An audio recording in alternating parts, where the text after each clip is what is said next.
महामारी के बढ़ते मामलों के बीच उत्तर प्रदेश में त्रिस्तरीय पंचायत चुनाव कराए गए, जिसके कारण महामारी की रफ्तार तेज हुई।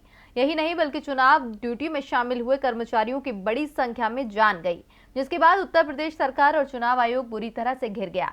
उत्तर प्रदेश प्राथमिक शिक्षक संघ ने मतगणना तक के बहिष्कार की बात कही थी, लेकिन अब सुप्रीम कोर्ट ने प्रोटोकॉल का पालन करते हुए मतगणना की इजाजत दे दी।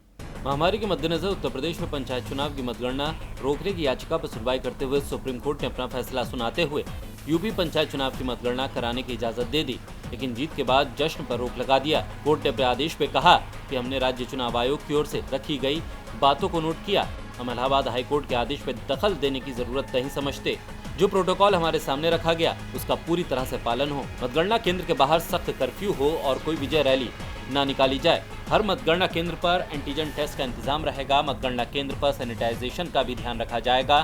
सुप्रीम कोर्ट ने राज्य चुनाव आयोग से जारी किए गए दिशा निर्देश मांगे। कोर्ट ने साथ पे ये भी कहा कि आपको पहले स्थिति का आकलन करना होगा, आपको बड़े स्तर पर निर्णय लेना होगा। इस पर राज्य चुनाव आयोग ने कहा है कि यूपी में मतगणना के लिए आगे बढ़ने का निर्णय लिया गया है। प्रदेश सरकार ने निर्णय लिया है कि जमीनी स्तर पर इन निर्णयों का सख्ती से पालन किया जाएगा। इससे पहले कोर्ट ने राज्य चुनाव आयोग से पूछा कि क्या मतगणना कराना जरूरी है, क्या उसको स्थगित नहीं किया जा सकता। अगर 3 हफ्ते टाल दिया गया तो आसमान नहीं टूट पड़ेगा। इस पर आयोग की ओर से कहा गया है कि मेडिकल एक्सपर्ट से बात करने के बाद काउंटिंग को कराने का फैसला लिया गया। राज्य चुनाव आयोग ने मतदान और काउंटिंग का डाटा कोर्ट को दिया। सुप्रीम कोर्ट ने पूछा कि क्या आप एंट्री पॉइंट पर तापमान नापते हैं, सैनिटाइजेशन की क्या व्यवस्था है।